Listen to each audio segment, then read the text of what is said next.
come here to chew bubble gum and kick ass. And I'm all out of bubble.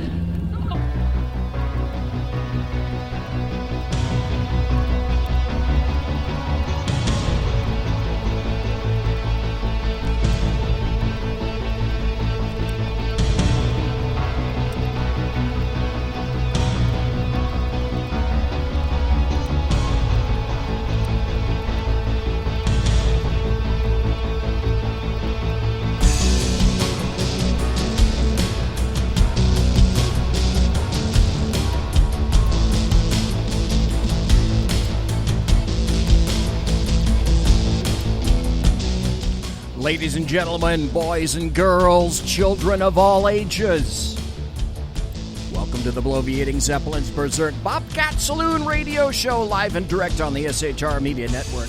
Where's the volume where I need it? Can you hear me, son? Can you hear me? You got to belly up to the bar. Why? Because we've kept your seat, and it's great to see you back. Biff is going to be your bartender tonight. He pours with the best of them. And the lava lamp is, in fact, lighted. As you can see, it's not yet gone Ridley Scott on me. It's on my left, your right. What do you mean, your right? Well, you know you can listen to the show on shrmedia.com, or you can watch it on the SHR Media Facebook page. Right now, it's going. Or you can watch on the SHR Media YouTube channel. Both are going in progress right now. We don't water our... Whoa, just overmodulated that thing. Okay. We don't water our drinks, just like we don't water our conversation.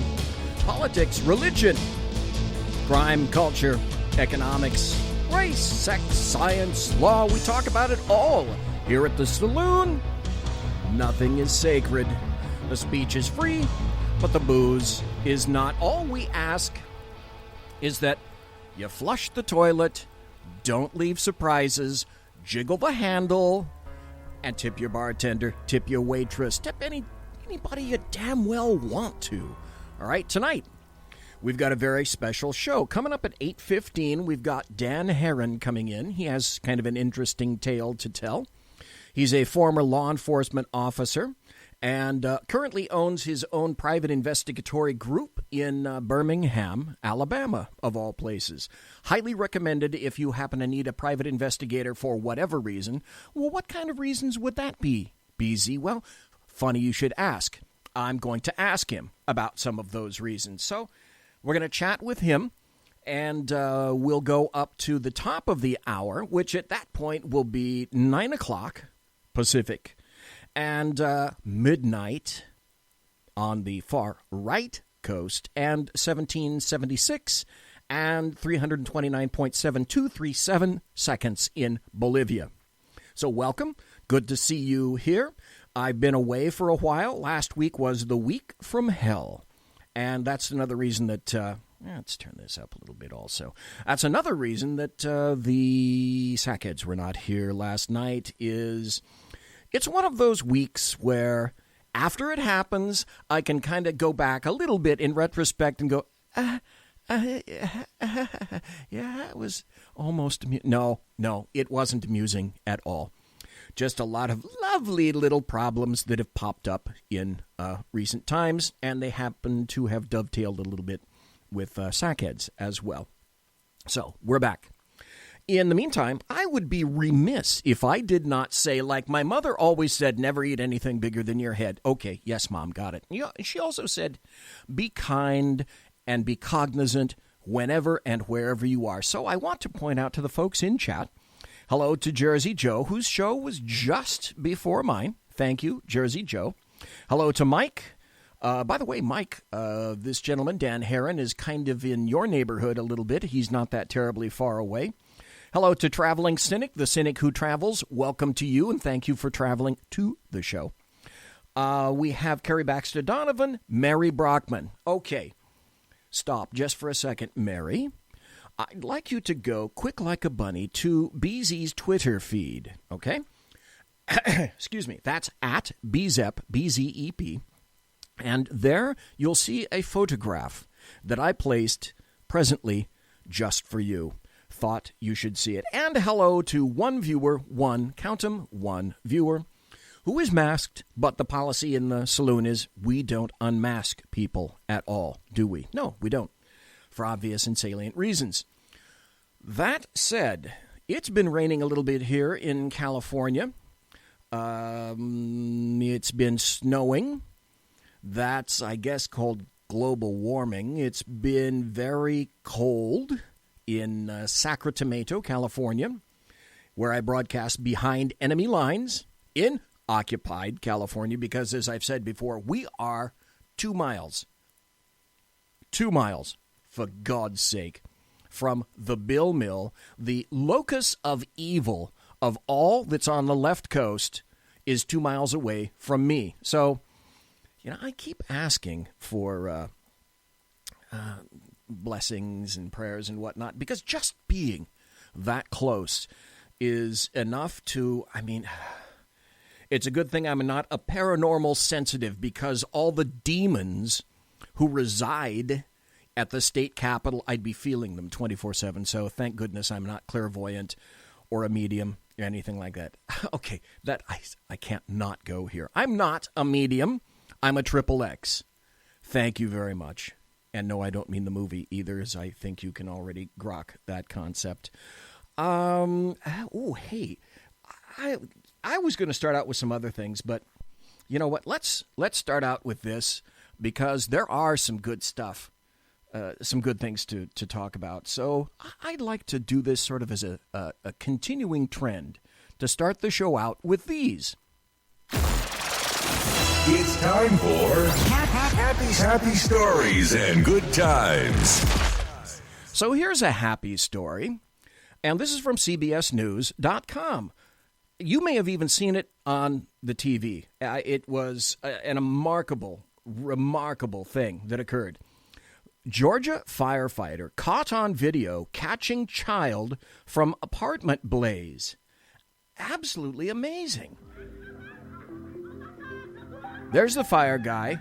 It's at least, it's a story. So that's at least 10 feet down where that child landed into the arms of that firefighter. So it was the dramatic scene of a Georgia firefighter catching a child dropped from an apartment fire, and it was captured on another firefighter's helmet cam. So just like cops wear uniform cams, then obviously firefighters, and that's kind of interesting because I wasn't aware of that, but firefighters now wear helmet cams. In the video, third-generation firefighter Captain Scott Stroop catches the young child dropped by a parent who was climbing down a ladder from a third-floor balcony.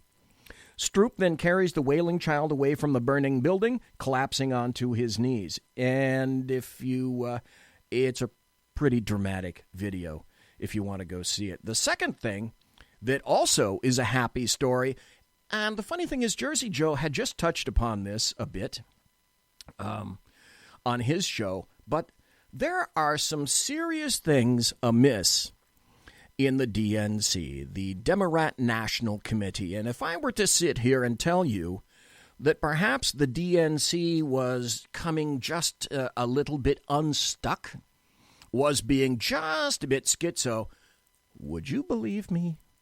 You might want to. This is from Politico. DNC overhaul struggles as Sanders-Clinton rivalries persist. Gosh, I wonder why that would be. 1 year into Tom Perez's project to save the DNC from complete collapse, officials are beginning to dig out of the hole left by Debbie Wasserman Schultz's mismanagement. Mismanagement. Interesting turn of phrase. Barack Obama's indifference. Oh, Barack Obama is indifferent to the Democrat Party? Wait, I have something new, and this is what I say to that response. Yeah, that's exactly what that is. They're trying to bring their factions together, and of course, the issue about the Russian hacking and the bitter rivalry between Hillary Clinton and Bernie Sanders, capped by accusations of election rigging. But wait, the Democrats wouldn't do anything like that, would they? But going into a midterm election that should be the Democrats to lose, the DNC is still struggling to bring its factions together and assert itself. Throw into the mix powerful super PACs and much better funded party committees focused on Congress and governors and more independent voters than anywhere than ever. And many wonder whether the DNC has a place anywhere at all. Now, Politico, as we well know, is not right-wing. It's moderate to left-leaning. And for the Politico to say something like that is a rather awakening statement. I knew it was a turnaround job when I ran, but I undeniably underestimated the depth of the turnaround job. We had to rebuild almost every facet of the organization, and equally importantly, we had to rebuild trust. Do you think? They lost trust. But it's hard to overstate the task that lays in front of them. The massive amount of trust that has to be regained from screwing the pooch over all of last year and most of 2016. The DNC has become frustrated Democrats' favorite piñata, so to speak, and a symbol of everything that went wrong in 2016. Sanders-Clinton hostilities have taken on a new form. The tension is now over whether Sanders should hand over his massive voter list to the committee. To even think that somebody as a registered Democrat is hesitant to turn over his huge voter list, and you know it must have been massive, because except for Hillary Clinton, it's not entirely impossible that Bernie Sanders could have run, and he knew how to run a campaign. And funny thing is, a lot of the people that were on his voter list are younger, millennials, and people that these days are moving towards socialism, communism, literally communism. So I find that kind of interesting. He won't turn over the voter list, as Perez has asked, and whether the committee has gone far enough to overhaul internal rules that Sanders' forces are convinced rigged the nomination for Clinton. Well, fucking duh. Facts and evidence. Neither side is satisfied, and words like crazy and still doesn't get it, and in one case, Judas, are tossed around to describe people in the opposite camp. So now you know. That's exactly why I consider that to be a happy story. For obvious reasons. Here's another happy story. This just came out.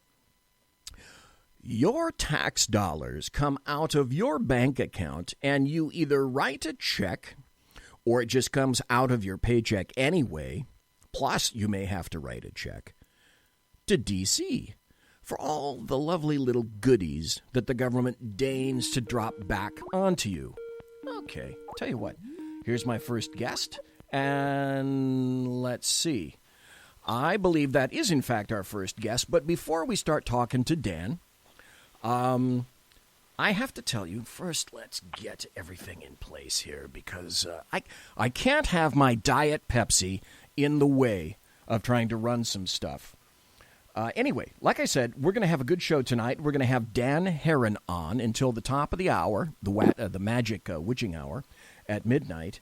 And then we're going to have Kari Baxter Donovan. But as I want to say, now, I think, is the time for something completely different. And we'll get to Dan in just a moment. Wait, that's John Cleese. What's he going to say? And now for something completely different. Thanks, John. So tonight, I just got to tell you, it is my selective pleasure to feature an individual that I've only recently met on Twitter, but we appear to be of like minds, and with a bit of witty repartee back and forth, I have to admit I've since discovered that he's a bit of a Renaissance man and a man of many hats, Dan Herrin. Now, he's never been in the saloon before. until this moment, but the time I figured is right. Now, Dan was a political science major in college and took his master's in public administration.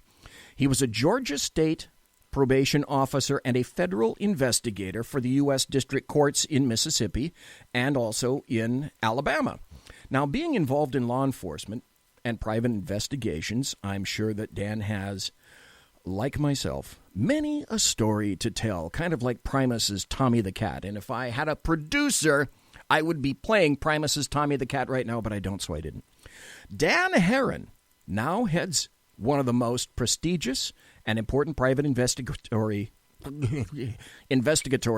twice in a row, not bad, firms in the entire state of Alabama. He's been handed the Best Private Investigators in Birmingham, Alabama award for 2017. So, with that, I'd like to welcome Dan Herrin to the show. Dan, how are you? Doing great, BZ. How are things out there on the left coast? Cold. Rather cold. We actually had some rain early this morning, which around here is rather unusual. How is it over in Alabama? Well, you know, that global warming thing, it's hit us pretty hard. I think it's about 23 outside with snow dusting on the ground.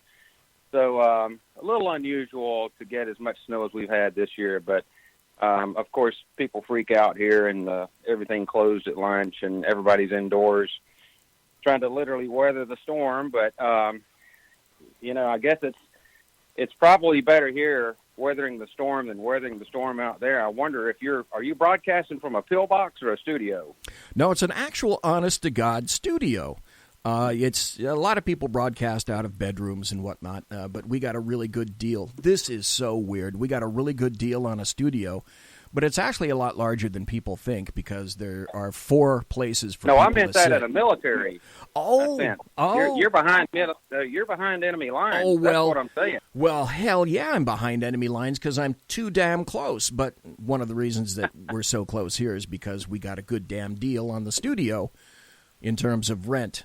So that said, when I think of Alabama, I'm sorry, sir, I don't relate that to snow. So what's your elevation where you are? Are you in Birmingham?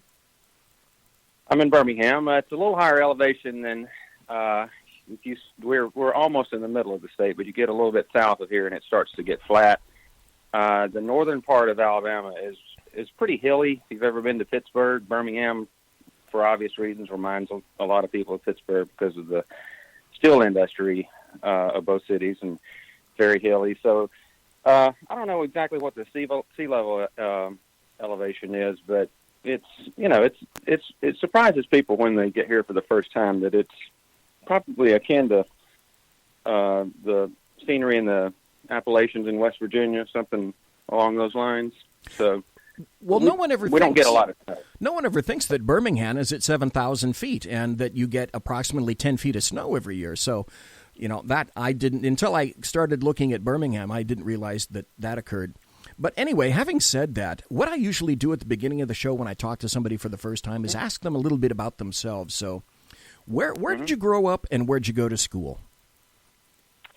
I grew up in a little town in North Alabama, probably about an hour from the Tennessee line, called Guntersville. It's actually, if you're from the South, particularly in Alabama or one of the neighboring states, it's known as a sort of a resort town. There's a lake there. That's where, I guess, sort of the Super Bowl, I'm not really into it, but the whole Bassmasters thing, if you're into fishing and that sort of thing, you would really know where it is because they have the Super Bowl of Bassmasters there on a pretty regular basis where ESPN comes in and brings in the trucks. It's almost an island. With the exception of about a mile land bridge.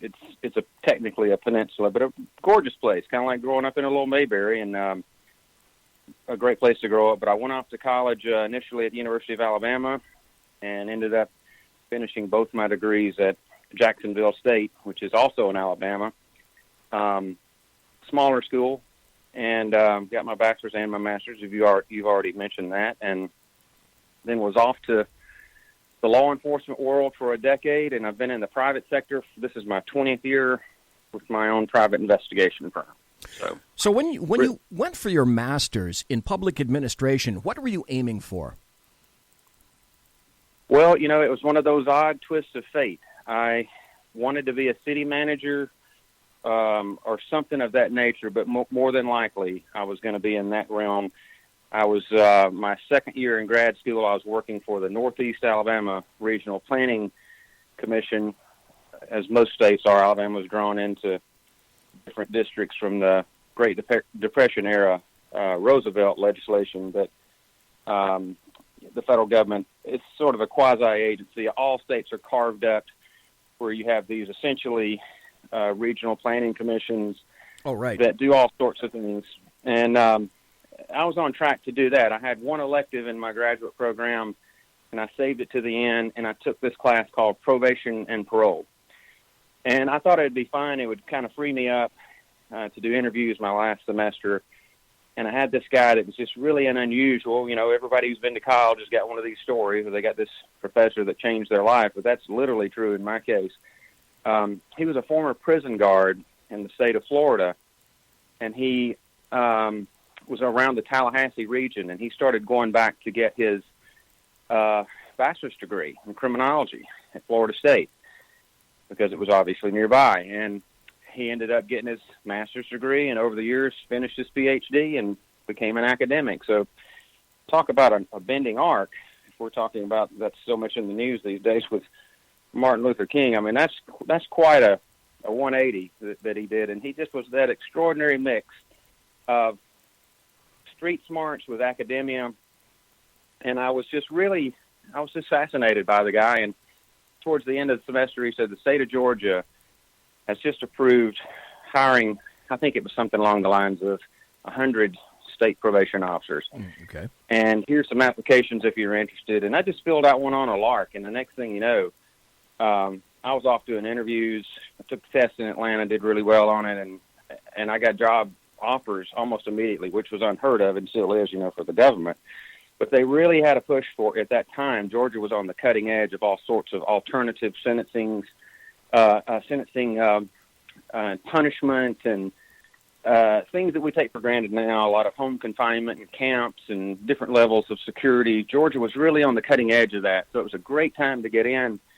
And I started out in Milledgeville, Georgia, which is the old capital of Georgia, and that's the home of a couple of famous authors, Flannery O'Connor and also the guy that did The Brer Rabbit. I can't remember his name. You might know. You're a little more well-read. Darn it. But anyway, just so, and that was also at the time the world's largest insane asylum had closed, Central State, because Reagan had let all the crazies out on the street. Yes, he did. So guess who gets, you know, any time in any job, but certainly in law enforcement and in probation in particular, you get the dump truck backed up when you're the new guy. So guess who got all the crazies and the loons that didn't have a place to go when they were let out? Lucky you. You're true. Right. So, you know, 23 years old, wet behind the ears, and I literally have a caseload full of lunatics. It was just absolutely a baptism that is hard to describe. You know, you go from a world, you know, even in college that has a sense of normalcy to this, you're thrown into this world where you're making sure somebody's got their Thorazine shots twice a day. And it was just really an amazing experience. But I got a call from the feds about 6 months into it, and I interviewed in Birmingham for a job in the Northern District of Alabama with a court system there. And they said, well, we're going to continue interviews. We'd definitely like to talk to you some more. Heard from them a couple of weeks later that said, we're going to hire you, but you got to go through an FBI background check. The problem was that was an election year. That was 1990. And George Bush, I think, what is that, H.W. Bush, George Bush Sr.? Yep. Was had just taken over, and as most people are familiar with now, because people are a little bit more politically aware than they were then. When you have a new administration come in, they have thousands, literally, of appointments, and so the FBI got put behind the 8 ball. Now, they contract a lot of that out now, but back then they did all the background checks. I had to go through a background check that normally would take about 2 to 3 months, and I was stuck with another 7 or 8 months in Georgia. I say that. I don't feel like I was stuck. I mean, it was a great experience, but eventually the background check, came through, and I was hired and moved to Birmingham. I spent 4 years in the Northern District of Alabama, and then moved to Biloxi for 4 years in the Southern District of Mississippi with the same U.S. District Court system, which is essentially under the auspices of the now, I guess you could say, infamous Department of Justice. So that's kind of it in a thumbnail sketch of my my history with law enforcement with the government. Folks, we're talking to Dan Herrin, who used to work for the Georgia State Probation System, the federal law enforcement system, and now owns the Herrin Group Investigations, based out of Birmingham, Georgia. Dan, we've got about 2.5, 3 minutes before the bottom of the hour break. And right. So tell me, when you say you're an investigator for that district, the U.S. district, what kind of investigations did you do? Okay. There was a big sea change in I think it was 1989, but it was essentially implemented right around the time that I came on board. The federal courts always did brief sentence investigation reports on anyone who had been convicted of a federal crime. They were essentially a social, criminal, financial history. This legislation implemented sentencing guidelines, which we sort of take for granted a lot these days, but it took there was so much publicity about disparate sentencing. For instance, in the South, statistics clearly showed, and still show in the state courts, that defendants are punished more harshly than other parts of the country. Women are generally punished lighter than men. Okay. Blacks sentenced more harshly than whites. So the federal government, Congress, passed legislation that said we're going to come up with essentially something that's blind a number system, essentially. And you have like your classic X and Y, which is based on the offense gets points. You have a base offense and then points added on. For instance, if you robbed a bank, you stole $20,000, you got a base offense of 5 points, and then you do the money chart, $20,000 comes up, you get another 2 points, etc. And then you merge that with your criminal history, and where they intersect, you get a sentencing window. Let's say 48 to 62 months would be a fairly common range. Okay. The judge can't go outside of that sentencing range without specific reasons, what's called departures. So somebody had to do all that. So they came up with this group that put these things together because they're complex, and it had to be a neutral group. You can't let the prosecutors get hold of it, and obviously the defense is not an issue. So that's how this whole layer of investigators started that did the old school pre-sentence investigation report, where you still got the social, financial, criminal history, but then you've got these paramount and all-encompassing sentencing guidelines. And the old judges just hated them because, they just had so much power back then to sentence somebody to whatever the hell they felt like at the time. So you got two guys in a cell prior to sentencing guidelines. They both committed essentially the same crime. One gets sentenced by a judge that, his wife's riding his rear end that day. His tea time got rained out, and he hammers this guy with 10 years. The other guy, he comes from the West Coast, a little more laid back, and his judge, he shot a 69 on the course that day, and he's only doing 2 years. So what it did, it stopped all of that. Now these guys are essentially locked into that window of, let's say in this case I gave previously, the example I gave previously, 48 to 62 months. So okay, Dan, that's essentially what I did. We're going to have to take a break. It's the bottom of the hour break. Okay. We're going to be right back. We are talking, ladies and gentlemen, boys and girls, children of all ages, to Dan Herrin. He owns the private investigation firm, the Herrin Group, from Birmingham, Alabama. And when we come back, I'm going to ask him a question about a pivotal point, or what some sort of pivotal points in his life may be. And you are listening to the SHR Media Network. Go to shrmedia.com. You can watch live on the SHR YouTube channel, and you can also watch live on the SHR Media Facebook page. Folks, come right back. Conservative media done right. You're listening to the SHR Media Network. Hey, it's Sean from the Sackheads Radio Show, also one of the owners here at the SHR Media Network. Are you opinionated? Have you ever wanted to do your own show? Have you ever heard somebody like the Sackheads and go, yeah, I could probably do that better? Well, now's your chance. Send me a 5-minute clip at sackheadsradio@gmail.com and maybe you can be part of the SHR broadcasting team. sackheadsradio@gmail.com.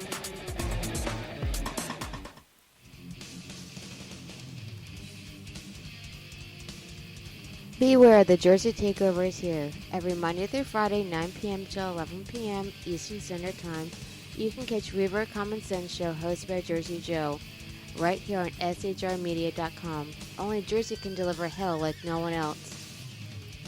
So consider this your fair warning.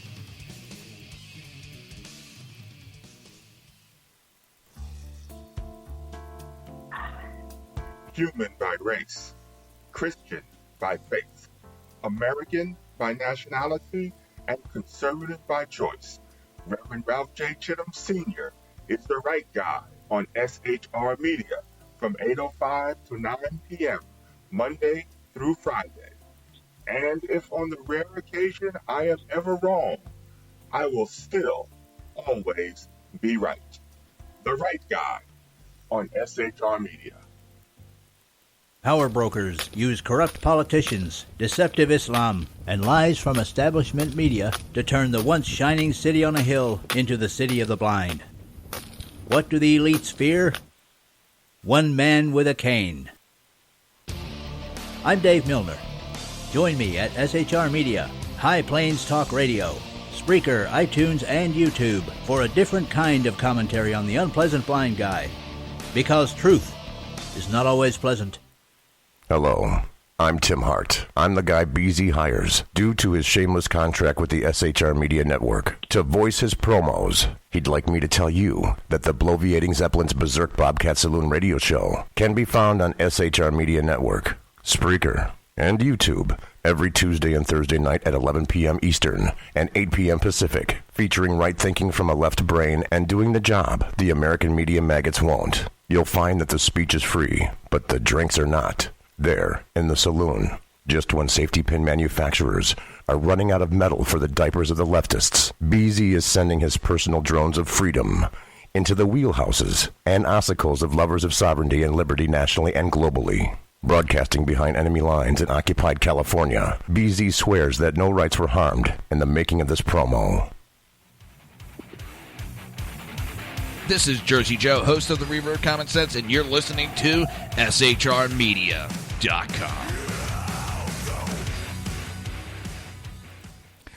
And that is absolutely true. Ladies and gentlemen, boys and girls, children of all ages, you are, in fact, listening to the Bloviating Zeppelin's Berserk Bobcat Saloon radio show, live and direct, here on the SHR Media Network. Go to SHRmedia.com, and you will be there. Lots of folks in chat. Welcome to those in chat. We've been talking to Dan Herrin, who is a former law enforcement officer for the federal government, also used to be a Georgia state probation officer.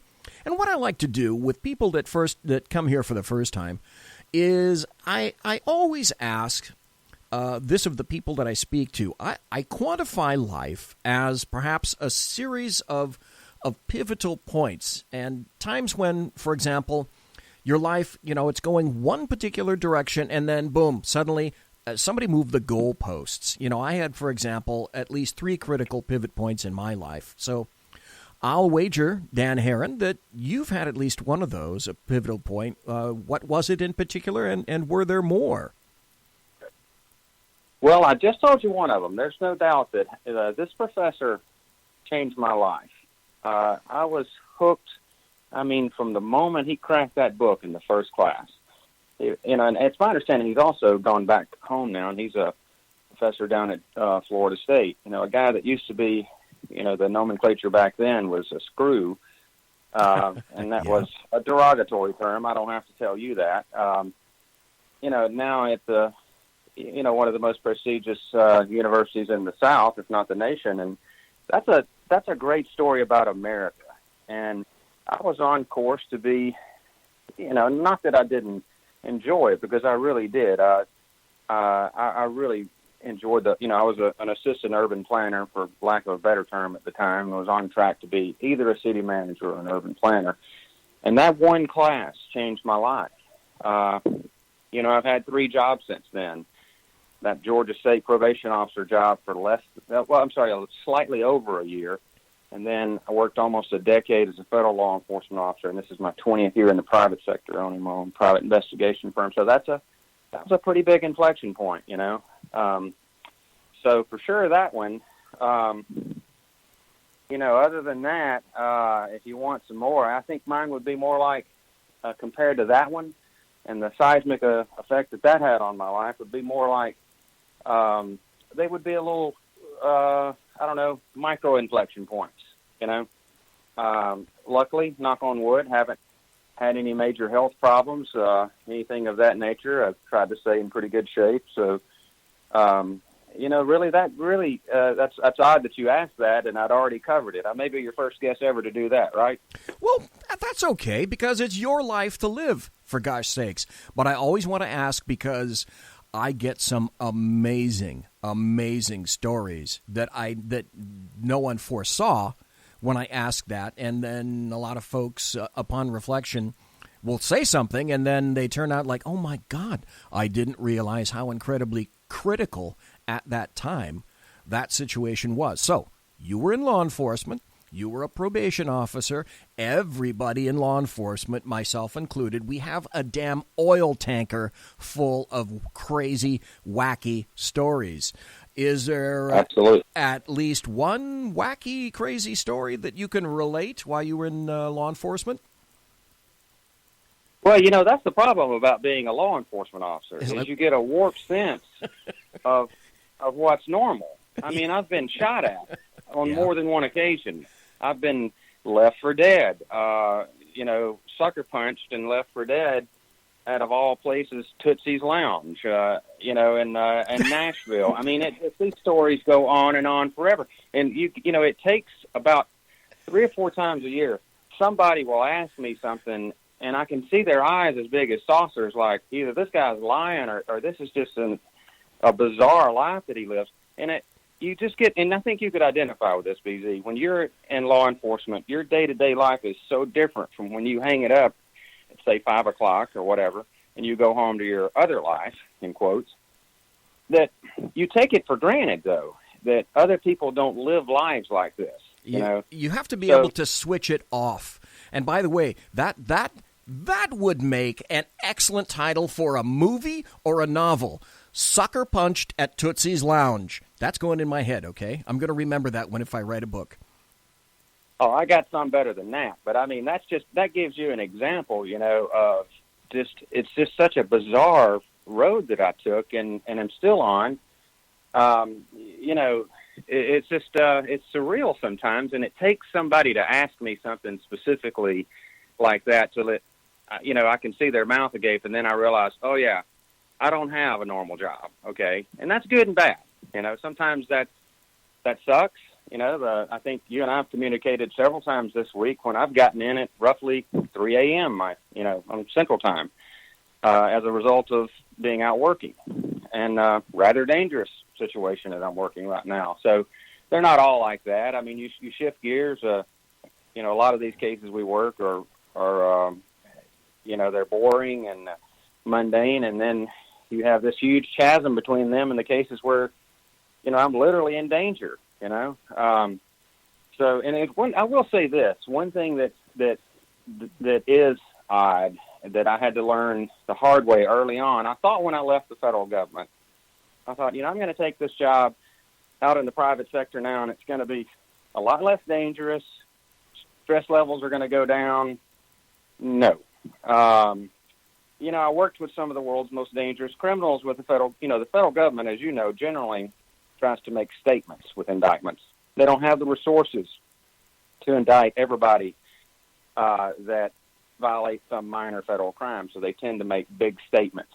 And I think roughly 5% of crimes convicted every year are federal crimes. So they want to make big PR statements in every district. I think there's 96 districts. And every district out of those 96 districts, every month, when those grand juries come out, the DOJ wants to make a statement. So these cases, you're dealing with large drug organizations. You're dealing with they purposely want to grab headlines. So you're dealing with extremely dangerous individuals on a regular basis. But in my capacity, I had the badge, and most of them were already convicted or on bond, and they didn't want to mess with me, because I had a lot of control over their future. So I went from turning in my badge to going into working with more, quote, normal people. Now, keep in mind that roughly, I would say, 70% of our revenue is probably divided between 40% domestic work. Now I'm on the other side of the criminal realm. I'm in criminal defense because of my experience. So I'm still going into these rough neighborhoods, projects, you name it. Most of them are capital murder cases.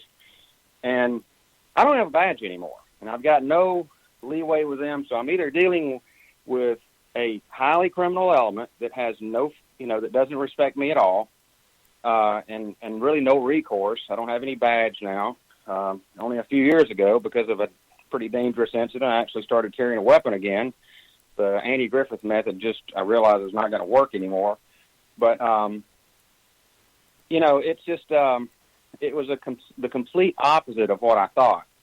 So I went from working on paper with extremely dangerous criminals to working now, and you know who presents, and I think you'll identify with this.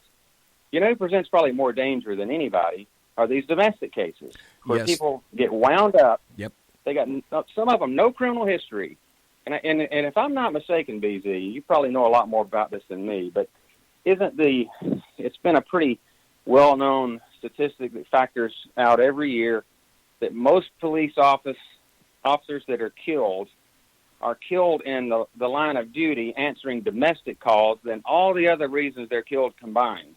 Am I on the right track with that? You're absolutely on the right track with that. And the reason for that, as everyone probably well knows, and certainly yourself, is because you're not dealing with rational people in a rational situation. You're dealing with people that are absolutely buzzing with adrenaline and emotions. And when you walk in, you're walking in and interrupting those emotions. And it's not a good state of play at all. By the way, I found it interesting. When I looked at your website. Your website is Herrin Group, herringroup.com, HERRIN group.com. And the interesting thing that I found, and you've been going, like you said, doing this for 20 years, since 1998, is your motto of your group is seeing what others cannot see. What do you mean by that? Well, I'm referring to my competition. Of course, in a capitalist society, a lot of times you're trying to differentiate yourself from your competition when it comes to marketing. And that was a direct aim at my competition. It's a competitive business. Just being in any business, as you know, is competitive. But, that was something I really felt from the heart. That, I think I've got a really unique background, and we're able to get that extra sense of what's going on in a case that others cannot see. And that's why I used the watchtower as our logo. That was my idea to have to represent sort of that metaphor of looking down on others where you have a vantage point that others don't have. And that's kind of true, and at least around here. I can't speak for other regions in the country, but I felt like my background really prepared me really well for the private investigation business, and it's just really played out well for me. I mean, you obviously have to have a skill set that you're born with, right? But my experience really helped a lot. I don't think there's any question about it. So that's kind of where that goes with that sort of marketing angles, what that is. So after messaging back and forth on Twitter, and that's where I essentially met you, and then we spoke on the telephone as well, you're obviously a conservative. So what was there any moment of awareness when one day you woke up and you said, Bing, you know what I am? I am a conservative. I am a Republican. I'm someone that is far away from anything on the far left. Was there any point where you said, okay, I know what I am, and this is my political philosophy? Well, I was kind of a political junkie growing up, BZ. I watched these elections. I can remember watching the 1976 convention and just being fascinated by the whole thing. And, this is a crazy story. You've reminded me, I hadn't thought about this in years. Here's an interesting twist. My mom is extremely liberal. Now, I don't know where she gets that. But I met George Wallace. This is before he got shot. My mom worked on his campaign when I think I was 4 or 5 years old, and he came through my little town on a campaign trail, and I got to meet him. And, they say kids and dogs have a sixth sense. Right. I didn't like him, okay?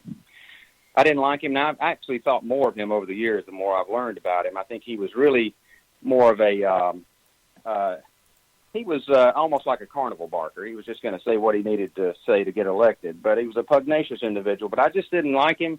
His competitor at the time, a guy named Albert Brewer, who was also kind of a beloved character in Alabama, and that's just too much to get sidetracked on. But he comes through. I meet him, instantly connected with the guy. And, I was hooked going outside the courthouse with these little rallies that they had, and my mom had all these Wallace stickers all over the place. And so imagine being a kid with diametrically opposed political views to your mom at 5 years old. That's a little unusual. And listen, my mom's still alive, so you can imagine the last 8 years, or between 2008 and 2016. I tried to really be quiet. I got apathetic over the years. I worked on a couple of campaigns in college. Another sort of rapscallion that is a part of Alabama lore is a guy named Emory Falmer, the former mayor of Montgomery, Alabama, who was quite a character. On a lark, my cousin and I call him up, get him on a landline. We were at a junior college in Boaz, Alabama, and we decided that we were going to get him to come to speak to campus. This is really the naivete of youth encapsulated right here. He picks up the phone and said, "What can I do for you?" And I said, "Well, we want to bring you to the campus to have you speak." He said, "Well, all right, I'll have somebody get in touch with you boys, and I'll just need somebody to pick me up." So we pick the guy up. He's got a fifth of whiskey. He downs the pour, going out to speak to the congregation. A faculty member, imagine this. I mean, this fits great with today, was a complete jerk, stood up and confronted him in such a completely undiplomatic way that it really cast a pall over the whole thing. But it was a great experience. But this professor was extremely liberal. Emory Falmer was, the only thing missing was a gun at his side. I mean, he was literally a gunslinger, and he was a sort of a legendary figure in Alabama in itself. But I learned quickly that politics is a dirty, dirty game, and I just, over the years, became more and more apathetic. But everything changed in 2015. I didn't vote for years. Prior to that, I guess you could say I was almost like, I hope some of your audience would be familiar with this, but the term yellow dog Democrat, they're basically an extinct species, but essentially means somebody by today's standards who would be pretty conservative, most of them in the South.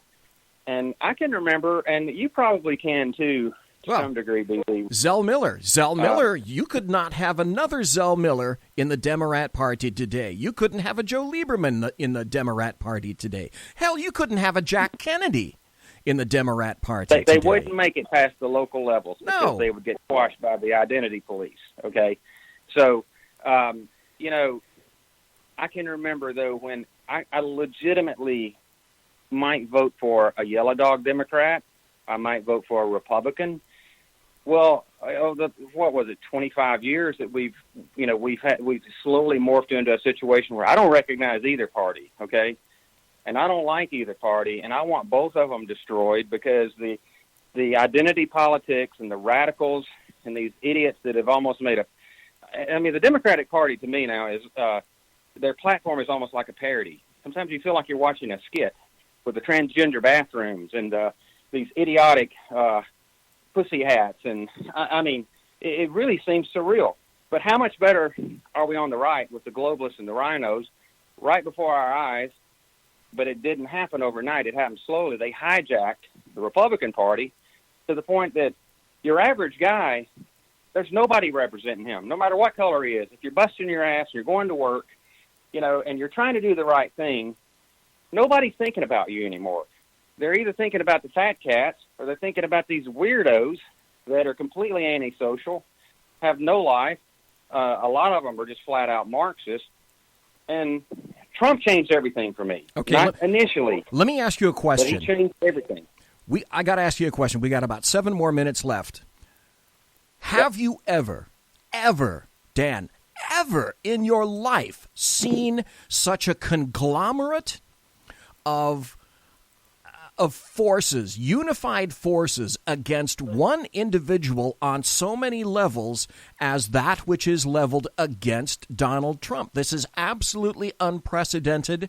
I've been here for 7 decades, for God's sake. I have never, ever seen an individual survive an assault like this on so many planes, from Democrats, from the American media maggots, from the Republicans, from everyone, progressives, you name it. I don't know how this guy survives, but that's apparently then why you went to Trump.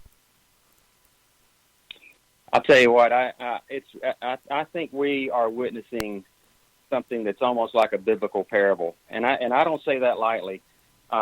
It's really astonishing. I used to think that Donald Trump was somewhat of a buffoon. A buffoon.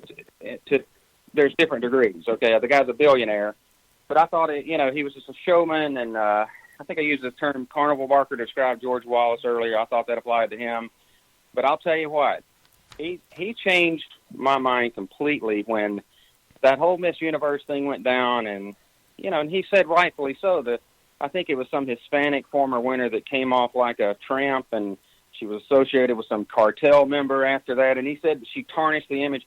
Well, the next thing you know, the left is whipping out the same old tired but very effective playbook. And what's the number one part of that shame template that they use? That's the race card. And it has destroyed even so many good people who didn't even get a chance to represent themselves because there is no mass media for anybody who's not on the left. And what did Trump do? He basically said, F you. Okay, the Macy's thing, they basically said, we're done with you. We don't like your comments, and your clothing line is done. What did people start doing? They start cutting their cards up, taking the time to not only cancel their accounts, but cutting them up and sending them in by the thousands. Next thing you know, Trump's first victim. Macy's goes bankrupt. NBC, they want to use the shame playbook. What happens to him? The week after, I think it was, that NBC said, yeah, we got this. This tells you how powerful identity politics are. He's got like this extremely high-rated show for years, number one for years, and they say, we're going to cancel your show because you slandered this poor Hispanic girl who used to be a Miss Universe winner. And what does he do? This is where this to me was the greatest inflection point in modern American political history. He goes to, I believe it was Laredo, Texas, and the next thing you know, he's on the border. He's got the Mexican mayor, the Mexican police chief, and several city council members by his side, and he's broadcasting on a stage towards the Mexican border, and he's got not only him talking about immigration issues, but he's got these Mexican Americans talking about how it's destroying their city. And I said, this guy right here, who in their right mind would do that if they didn't mean it, I mean, who's going to put themselves through what he's already put himself through and he's about to put himself through, a true crucible? This guy is made of something different. And right then I said, we're on board. Now, the now famous flyover at Ladd Stadium in Mobile, where Jeff Sessions introduced him to a screaming capacity crowd of 40,000, where the wings tipped before he landed in, sort of a salute to the crowd. Everybody thinks that was the inflection point, but that crowd wouldn't have been there if it wasn't for that Laredo moment. And that's where he got me. That's where he got millions more. He reeled in and hooked in, and from that moment, because I knew inherently and in my bones I could feel it. I know you could, millions of us could, that our country was teetering on the edge of extinction as we knew it if Crooked Hillary got elected. So I went from being apathetic to I'm going to do every single thing I can to help get this man elected. And that's when I my Twitter account, I got on it. I didn't know what I was going to do, but I knew I was going to help DJT any way that I could, The funny thing was, I was not a Trump guy from the very get-go. I was a Ted Cruz guy. And then the candidates were chunked off one by one by one by one, and he was the last man standing. Then I started listening to what he was saying. Then I started to understand something about him. Now, like you, I waver back and forth, but I've gotten to the point now where my position is I'm going to watch what it is that he actually does as opposed to what it is that he says. People don't understand that he's a New York kind of guy, and he doesn't mind getting down and dirty. Exactly. And that's what people absolutely hate about him. The people on the right say he's absolutely unpresidential. If you saw or heard what happened today at the press conference from the doctor that gave Donald Trump his medical exam, these people were going off the damn rails. But my default position now is this. The more they push, the more I'm going to support Trump, depending on what it is that he does. And for his first year, my God, whoever saw an individual running for president that kept most of his promises? Heresy. We got about 1.5 minutes left. Yeah, if you're a fan of Warren Buffett, and and to me, he's a, he's got some good qualities, but he's not quite the American hero I think that he portrays himself to be. That's a whole other story. But to me, his success is closely tied with his right-hand man, Charlie Munger, who's in the background, who constantly preaches the fact that human psychology is so complex. And there's never been a better example. And you saw this in your career in law enforcement, but you see it no matter what career you're in. You see it every day. People will generally go with their confirmation bias. And, your emotions trick you. Trump is an abrasive individual, particularly for certain parts of the country. You're not paying attention to what he's really saying. You're paying attention to the way he says it and his mannerisms, and you're missing the entire point that we have an extraordinary individual here. I mean, he's taken down 2 political dynasties in the course of less than 2 years. He's now got his target set on the MSM, and God help him. But, I tell people, look, God said about David, he's a man after my own heart. Well, I don't have to tell you about David's background. He took David under his wing for a very important mission, but David had a sordid history. Well, you don't send in sheep to fight lions. You find another lion. You find a tougher lion, And you tell me a better place to prepare a lion for the political arena than the most vicious arena of all, and that's the New York real estate market. Oh. This is a walk in the park, okay? Trump's enjoying this. It is. And the best thing about it is he mostly doesn't give one crap less about what anybody thinks. Folks, we've been talking to Dan Herrin. He's the owner of Herrin Group Investigations. And I'd like to thank Dan for his time and for staying up so late, since, after all, Dan, you're in Alabama, and I'm way over on the left coast, the other side of the philosophical spectrum as well. So before we go, Dan, please tell us where you can be found on the Internet, your website and your social media. Yeah, and before I do that, thanks so much, BZ, for having me on. I appreciate what you do. Thank you. Because God knows you're doing the yeoman's work out there. I was in San Diego 2 months ago. Sewage in the streets down in the Lamplighter district, and it's just really sad. But a whole other story there. You can find me at herringroup.com. Be careful not to put 2 G's in there. It's HERRIN. Add the word group.com.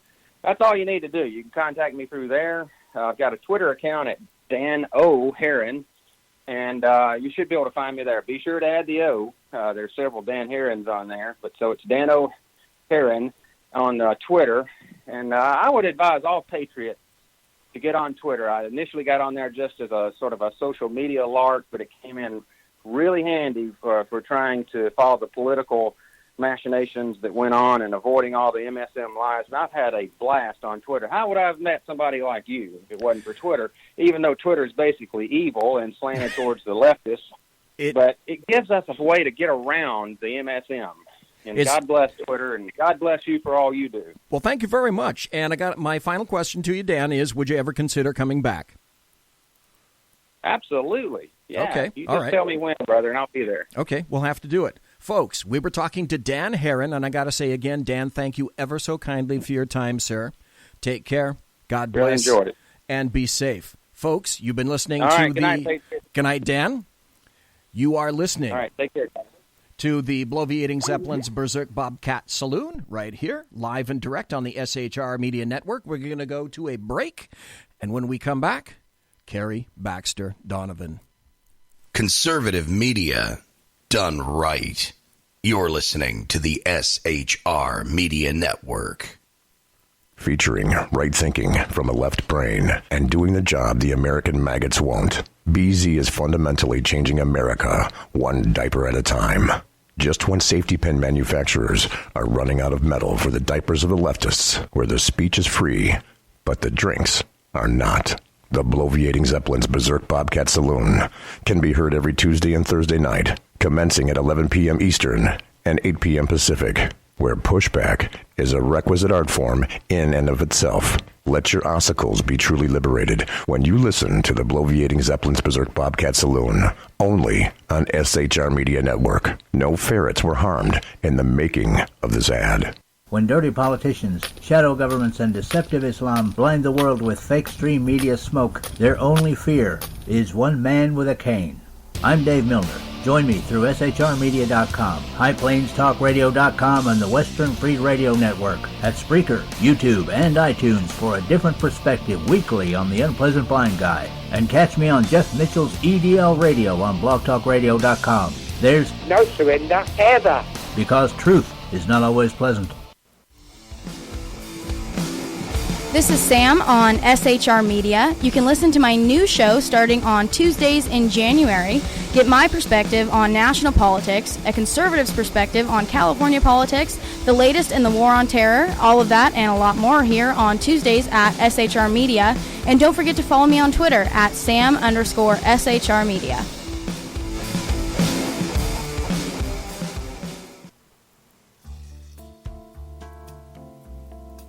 Human by race, Christian by faith, American by nationality, and conservative by choice.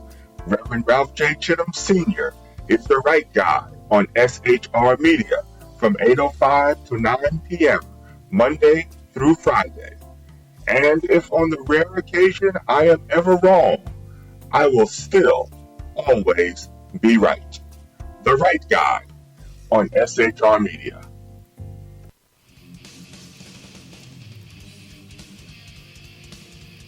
Beware, the Jersey Takeover is here. Every Monday through Friday, 9 p.m. till 11 p.m. Eastern Standard Time, you can catch Reaver Common Sense Show hosted by Jersey Joe, right here on SHRmedia.com. Only Jersey can deliver hell like no one else. So consider this your fair warning.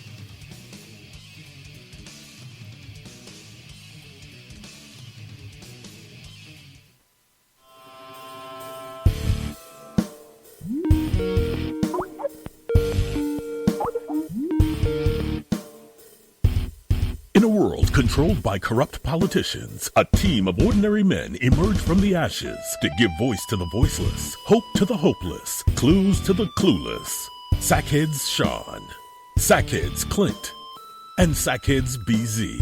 The Sackheads Radio Show every Wednesday at 8 p.m. Pacific and 11 p.m. Eastern on SHRmedia.com.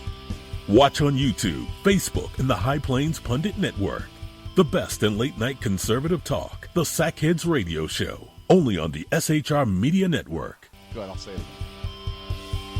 Some of the best A-roll is going to be evil. Like, what are you talking about? That's the last question that you cut a couple seconds. Yeah, I'm a freaking artist. I can't just come up with this shit off the top of my head. Are you freaking kidding me right now? Good point. Exactly right. Hey, this is Sackhead Clint, and I'm with Sackhead Sean, Sackhead BZ. No communists allowed on the SHR Media Network. Damn straight, mister. Back to the show. Conservative media done right. You're listening to the SHR Media Network.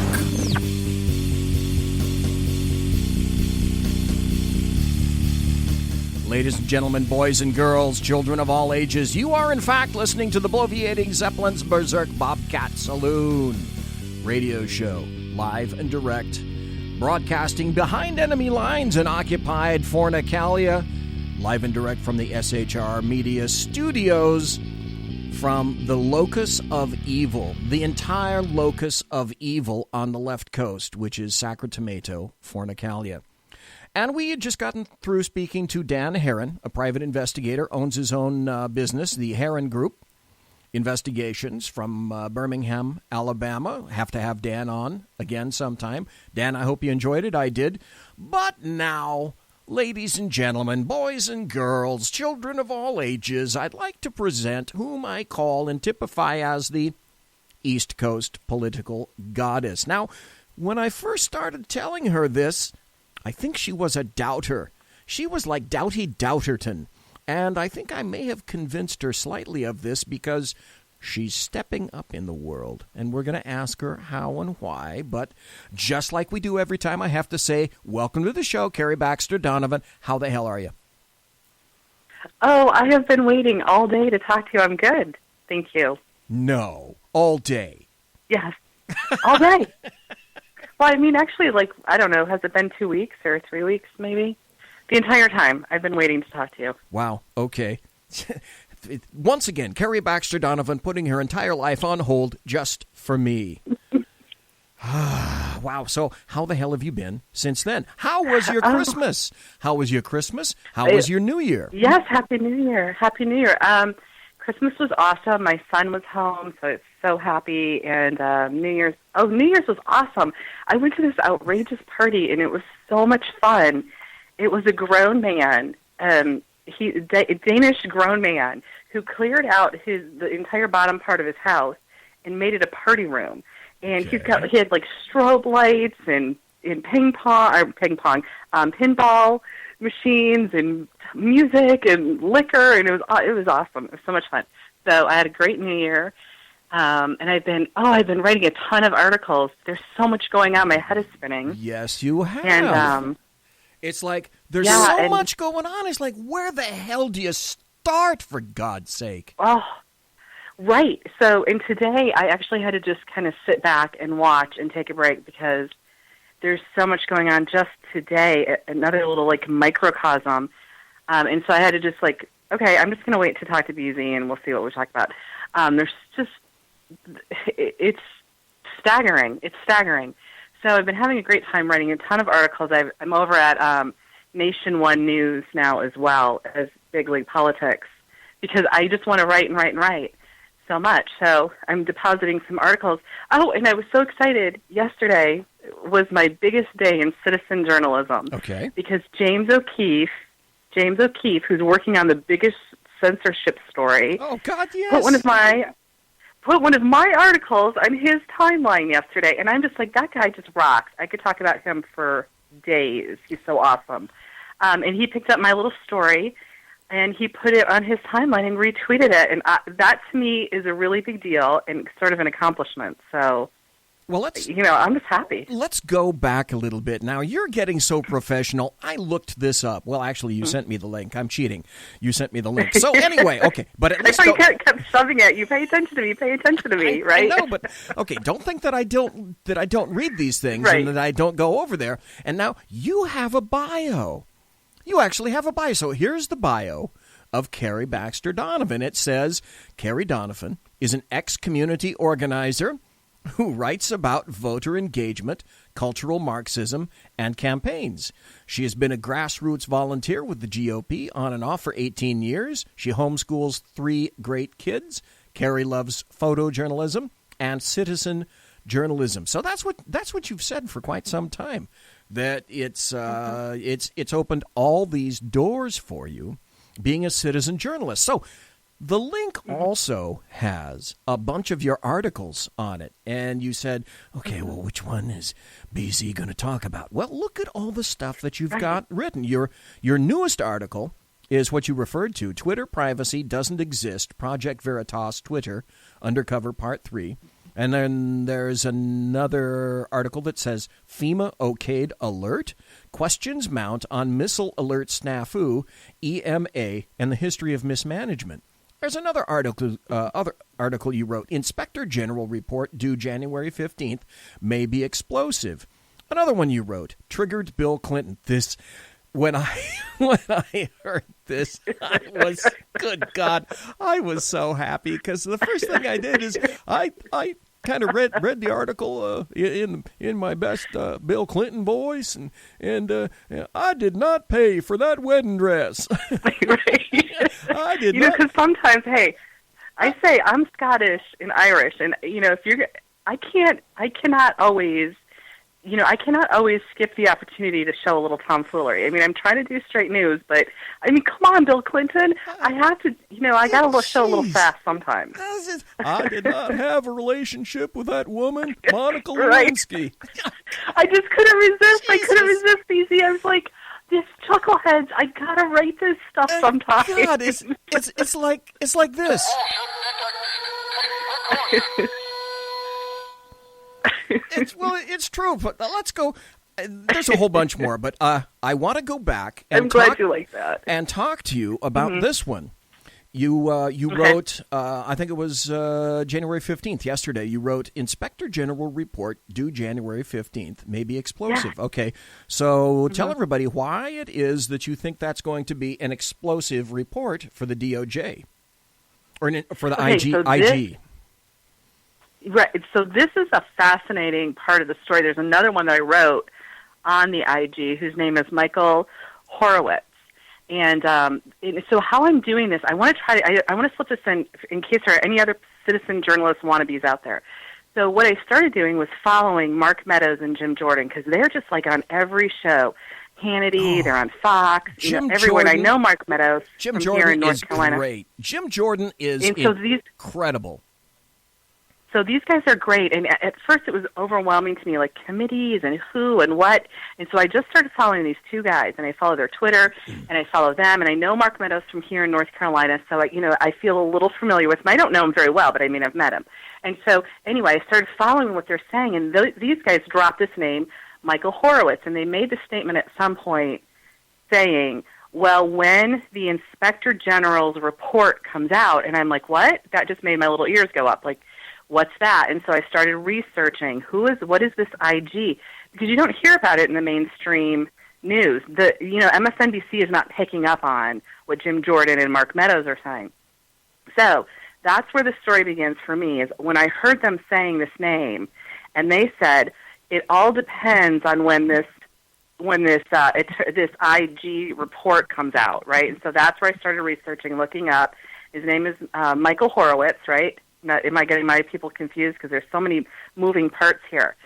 He, within the last 2 or 3 days, gave 1.2 million documents to the Intelligence Committee. So there are all these different committees that are doing things that I sometimes get them mixed up. But I believe it's the Intelligence Committee. And so he just dropped all of these documents, and Mark Meadows was saying again today that within all of this 1.2 million documents are some new documents that they haven't seen before. And why is that? Because this guy is the top watchdog, and he's supposed to have had access to everything, because he's actually there in his position to oversee things that are happening from the benefit of the taxpayer. Okay. So he's supposed to have access to everything, except the Obama administration blocked him. And who specifically did that? Sally Yates. And I have another article, if you're interested in this, on the IG, and I show he's involved with all of these people. Because you start to wonder, like, what's going on? Well, he's been doing his own independent investigation for over a year of Mueller. But no, you don't know about that. No, nice. You don't know about this guy, a nice right? sub rosa investigation that no one knows about. That's awesome. I love it. So his 1.2 million documents, and that has a lot to do with what Noonan saw at the White House, and he came out and he had this, briefing, and he was kind of shaken. It was like, what did he see there? Well, it has a lot to do with the FISA report, how they got the FISA report. This guy has everything. Okay, so Sally Yates blocked him. He couldn't get access. Out of, I don't know how many, 96 IGs, 47 of them signed a letter saying, we want access that we're not getting. And that started an investigation with Mark Meadows and Jim Jordan about a year ago. So what's happening is what they believe is going to happen. Why is it going to be explosive? Because he's been watching the watchers. So Sean Hannity wrote something, or not Sean Hannity, somebody wrote for Sean Hannity on SeanHannity.com. There's Watching the Watchers is really the title. But if you see in my stories, or in my articles, if you go down a couple of days, there's another one there with a whole bunch of links in it about the IG, and it will really take you deeper. But this is the story that if you keep hearing hints about something else is coming. So Mark Meadows is now really, within the last couple of days, really ratcheting it up, saying the collusion was going on with Hillary, not with Trump. So you're seeing this Mueller thing is starting to come to an end, especially with Bannon. Now he's going to be back on Thursday. I think the end is coming for Mueller. And Mark Meadows wants Jeff Sessions to do something by tomorrow, I think. So what's going to happen is all of a sudden you're going to have another investigation, but this time it's going to be of all of these Obama scandals. And that's what, in the article, it talks about what people think is going on is like the Fast and Furious, the Fusion GPS, all of this stuff from Obama is going to just start spewing out. And that's why they were so desperate to keep Trump out of there. Here's what I fervently believe, and I've been gone for a while, and I if I show up on Sackheads tomorrow, and so far I think I will. I don't know. I've said for a long time, and I was absolutely convinced of it, since the Democrats have never fully come to grips with the fact that Hillary Clinton, though she cheated as much as she did and broke laws, the likes of which everyone on her side decided, well, she's not culpable for anything, but they never did transition over to November 9th. And they decided at that time that the meme was going to be Trump and Russia. They will fucking rue the day that they ever decided to open that door, because once they did, they weren't sufficiently intelligent to realize that not just a couple people, but a fucking herd of people are walking through that door. And it's taken a while, granted. I'm not a patient individual, but what is my choice? I have to be. More and more, you and I are seeing that the people who are actually collusionists, who are betraying our entire country to the point where I would suggest the word treason, and I would definitely use the word RICO against all of these people working in concert to what I believe is an actual conspiracy, and that, with all those people linked together, makes it an organization. And for the corruption in terms of the RICO, that would make it a racketeer-influenced corrupt organization, meaning they all had an end goal in mind. And we will discover, and you tell me if you think this is correct, what we will discover is that there was, is, and is continuing to be a soft coup by a cabal of individuals whose only purpose is to slay Donald Trump and get their former lives back, which includes power and money, but mostly power. Right. And what there's the terminology that they're starting to use, if you watch these committee members, the Republican committee members, is that he's being framed with false crimes. They have used the word treason. Trump used the word treason in a Wall Street Journal article. I wrote about that as well. He literally used the word treason. And so it's already been put out there. And the getting the FISA court warrant from the dossier, which they know was false, in order to spy on people, and then to take that and in order to get their Mueller probes in order to bust people like Mike Flynn. Then, at the same time, there's so many moving parts, something that I'm researching, and I'm actually in touch with the lawyer on this one, is the Committee to Defend the President is suing the DNC. And that's something, again, the mainstream media is not telling people about. And that's why so many people are confused about what's happening. It's like, you don't understand the collusion, the treason, the sedition, is massive. They have all the proof, and it's all coming together. It's taken time. They've been waiting. It's taken time, but it's so, as you already realize, it is so incredibly interlinked. Here's another story that just came out that people are not paying any attention to. Manafort lawyer says Mueller charges have nothing to do with Russian investigation or the Trump campaign. Right. Yes, exactly. That's absolutely correct. And then when you discover that Mueller has assembled, again, I would use the word cabal, a cabal of attorneys, not one of fucking which is a moderate or a Republican, and then you have Peter Strzok, Lisa Page, etc., all, and, you know, everyone's paramour involved in this stuff. Then you go back to Michael Flynn, and all the Democrats are saying, see what happened to Michael Flynn? See what happened to Paul Manafort? That proves that Trump's a bad guy.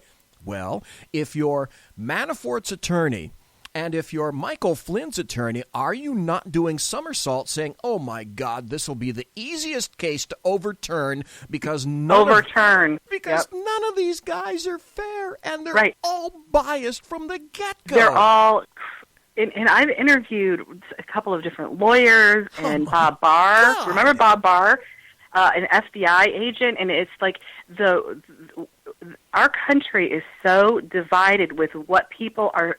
There are some people who are steeped in reality, and then there are some people who are just like political swamp creatures. They don't care what the heck happens as long as their party is winning. And and some of them are FBI agents. And it's not all of the FBI agents, but the leadership of the FBI, when you find out, it's actually they try to subvert our democracy and overthrow an election, and it's the FBI. And there's a bunch of articles that I've written on that too, so that's what I'm really trying to focus on. And where I'm going to branch out into is this DNC story, the Committee to Defend the President. That one is very interesting to me because that really shows what they had planned, and that has a lot to do with Donna Brazile and why she came out with her book, and so there's that part. It's all incredibly interlinked. It's all incredibly corrupt. And what we're discovering bit by little fetid bit is what you already know. It's all involving the Democrats, the leftists, in collusion, in fact, with the American media maggots. Now, when you talked about the FBI. And the media is involved. The FBI went to the FISA court initially to try to get that particular warrant to go against a citizen of the United States. During a campaign. He was not yet president. This is back in 2016. So they trot into a FISA court. What I know about a FISA court, because I've worked for the feds for some time, is generally you can make a FISA court suggestion or submit an affidavit in terms of the reaction would be akin to like grand jury ham sandwich. Now, that having been said, the FISA judge at the time turned him down.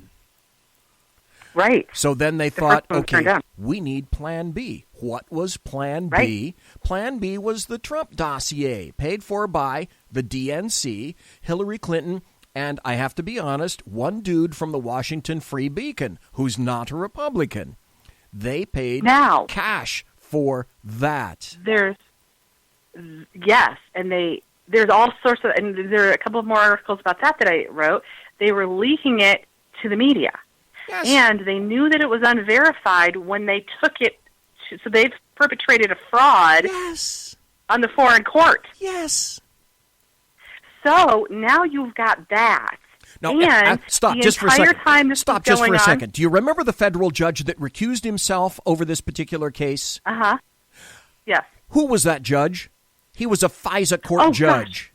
My bet, guaranteed, is that his signature is somewhere on one of those, either a refusal or an acceptance of the submitted affidavit. And that's why he said, I read something. I think I'll send it to you if I can find it. Yeah, I read something. I'm going to recuse myself on this. Guaranteed, Kari. Well, you're going to find his fingerprint is on that. No, there's another article that I wrote about the Admiral of the Navy, Rogers. What is his first name? It's I can't remember his first name. Yes, thank you. Okay, so another Michael? Wow, there are a lot of Michaels. Okay, so I just know the Admiral and, of course, the Navy, because I love the Navy. So the Navy, he was there following, and he had turned over all of this NSA corruption. He got a deputy to investigate. He came in after Snowden. I wrote about that in the one that says the ghost of Edward Snowden. So they know. They have the evidence. Well, see, that's the exciting thing about it. That all of this stuff is going to start to come out that they knew. It all dovetails. That it was illegal. 33,000 emails on the server that were absolutely untouched by the FBI.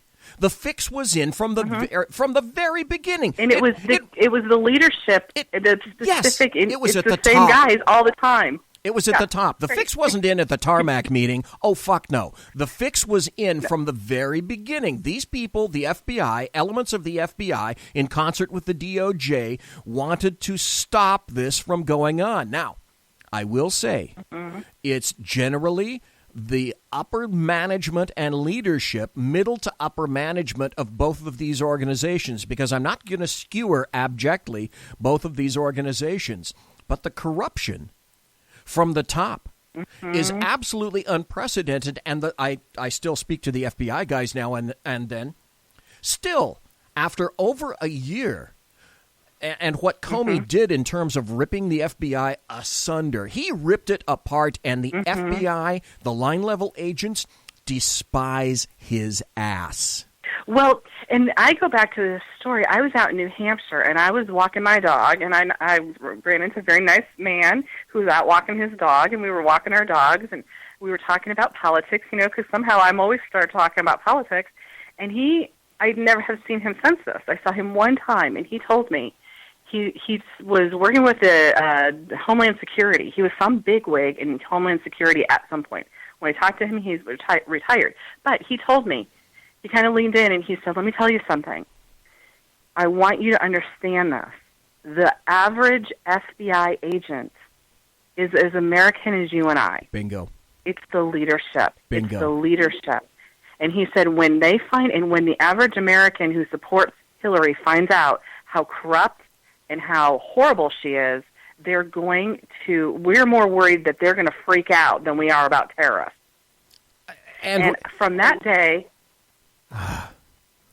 that was my perspective, because I believed him, and he gave me some other reasons to believe him that I can't say right now, but it's true. But I knew, It's absolutely true. We got 1 minute before the bottom of the hour break. Now, when we come back, we're talking, by the way, to Kari Baxter Donovan, whom I quantify as the East Coast political goddess, live and direct here on the Bloviating Zeppelin's Berserk Bobcat Saloon, live and direct also on the SHR Media Network, shrmedia.com. When we come back, I want to go through a couple more of Kari Baxter Donovan's stories, because some of them are really interesting, and I bet most people haven't heard about them.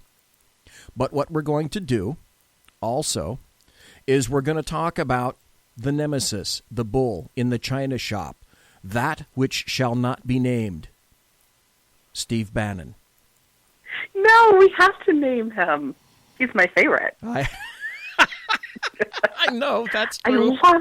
I just love him. Okay. Okay, we will get to Steve, but before we do that, when we get back, I have some other articles that I'd like to go over with you folks. You're listening to Kari Baxter Donovan and BZ on the Berserk Bobcat Saloon. We're going to have a break and then come right back, okay? Is that all right with you? You're listening to the SHR Media Network. I'm going to be right here. Good evening. Broadcasting behind enemy lines in occupied California. The Bloviating Zeppelin's Berserk Bobcat Saloon radio show is featured on the SHR Media Network every Tuesday and Thursday night for 2 hours at 11 p.m. Eastern and 8 p.m. Pacific. Whilst manufacturers are running out of metal for the diapers of the leftists, BZ continues to radically change the world of leftists, one diaper at a time. Stop balancing your checkbooks. Stop cleaning your fish tanks. The Bloviating Zeppelin's Berserk Bobcat Saloon radio show is your magnet for truth, justice, obesity, a darkened studio, and late-night freedom. No United States of America freedoms were abridged in the making of this ad. Human by race, Christian by faith, American by nationality, and conservative by choice. Reverend Ralph J. Chittum Sr. is the right guy on SHR Media from 8:05 to 9 p.m., Monday through Friday. And if on the rare occasion I am ever wrong, I will still always be right. The Right Guy on SHR Media.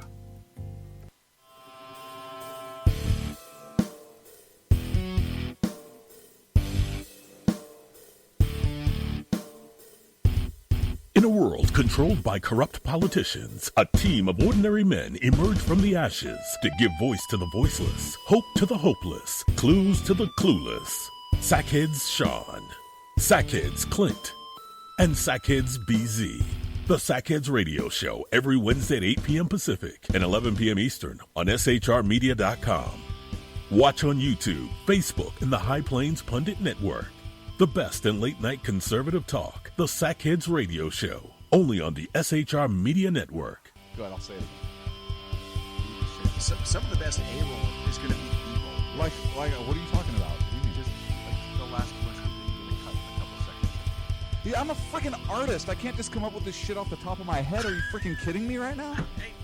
Good point. Exactly right. Hey, this is Michael Wright. And I'm Shannon Wright. Join us for The Right Way with Shannon and Mike, Monday through Thursday from 7 to 9 a.m. right here on SHR Media. Why are they joining us? For fun things like sports, politics. Oh, maybe some news and entertainment? And all kinds of other things. Money and recipes and events, all kinds of stuff. Yeah, so join us Monday through Thursday, 7 to 9 a.m. here on SHRmedia.com. When dirty politicians, shadow governments, and deceptive Islam blind the world with fake stream media smoke, their only fear is one man with a cane. I'm Dave Milner.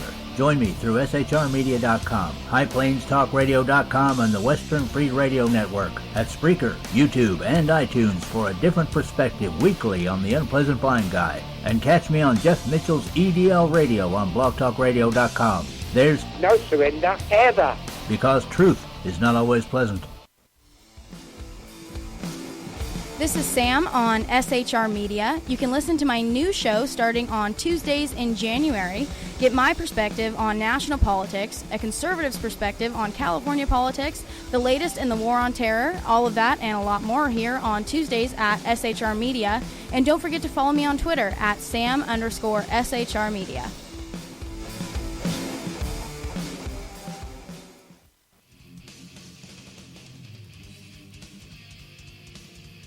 Beware, the Jersey Takeover is here. Every Monday through Friday, 9 p.m. till 11 p.m. Eastern Standard Time, you can catch Reaver Common Sense Show hosted by Jersey Joe, right here on SHRmedia.com.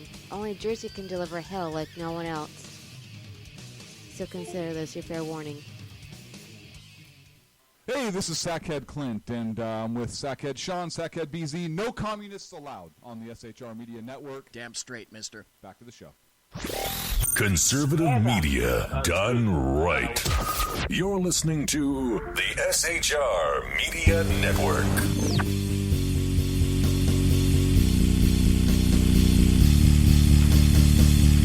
Ladies and gentlemen, boys and girls, children of all ages, you are in fact listening to the SHR Media Network, live and direct on the bloviating Zeppelin's Berserk Bobcat Saloon radio show from the palatial SHR Media Studios, broadcasting behind enemy lines in occupied Fornicalia, less than 2 miles from the locus of evil, almost in the entire damn universe, the capital, Sacramento, Fornicalia. The first hour we spoke to Dan Herrin. Now we're speaking to Kari Baxter Donovan, the East Coast political goddess. Kari, before we get to some of your articles, I want to tell you about one that I saw today. I don't know if you're cognizant of it, but when I saw this, my heart went all aflutter. And I immediately went back to the Chief Dan George line from, I think, Jeremiah Johnson. And it's like this: My heart soars like an eagle. And it's this. The headline is, Homeland Security pursues charges against leaders of sanctuary cities. Hey, I knew you'd love that one. Did you see this trumpeted near and far on all the American media maggot stations, CNN, the repository of all truth in the universe, MSNBC, CNBC, ABC, CBS, ABC. No, you didn't. The answer is no, you didn't. And it goes something like this. Homeland Security Secretary Christian Nielsen confirmed Tuesday that her department has asked federal prosecutors to see if they can lodge criminal charges against sanctuary cities that refuse to cooperate with federal deportation efforts. Stop right there. Yeah. For all you people who decided that voting for Hillary Clinton and you're a Republican, or staying away and you're a Republican, and you're a never-Trumper and you're a Republican, do you possibly think that anything like this would ever have occurred under Hillary Clinton? Because by Republicans, you staying home and deciding you're not going to vote for Trump, you would have gotten the exact opposite of this. And in fact, the leftists would have pushed even harder a port than they are now. And they're pushing remarkably hard at this point. So the whole gist, the crux of the biscuit is this. Can you imagine where the hell we would be right now with Hillary Rodham Clinton? Oh, my God. Oh, my God. So and here's something interesting about that story. So Jeff Sessions, we're going back and forth with him, and I met him, and I really liked him, and I thought he was going to be doing this great, aggressive, alpha male thing in the Department of Justice, and it kind of looks like he let us down, and there's all this kabuki theater, people fighting. But he has been very strong on this topic, so you should love him. When I watch him in hearings and he talks about it, he's basically saying, like, you are going to end sanctuary cities because I said so. And I'm just like, Jeff Sessions, when you talk about that, when he talks about that, he's very strong. Well, the woman, Christian, I'm sorry. The thing that's incredible about that, the thing that makes it so important is, and I admitted it up front, I was a one-trick pony when it came to Trump, because I placed all of my cards on the damn voting table when I said, I don't give a crap about anything else unless Donald Trump is able to install conservative jurists in the Supreme Court, because that's where all this shit ends up, and it's going to end up. Do you remember during the election, you and Sean and who else was there? And you guys were giving me such a hard time. And I said, no, Trump is going to win, and he's going to do a great job.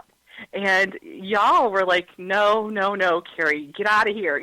Oh, not me. You off the show. No, you didn't. That wasn't me. Show, but I think you were kind of riding me a little hard on that. And I do remember that when you said that was the thing that was concerning to you. And so I said, no, he's going to do a great job, just like Steve Bannon's going to do a great job. And I'm right. Well, you are right. And I don't mind being a one-trick pony. When I come back next week... No, you do great things.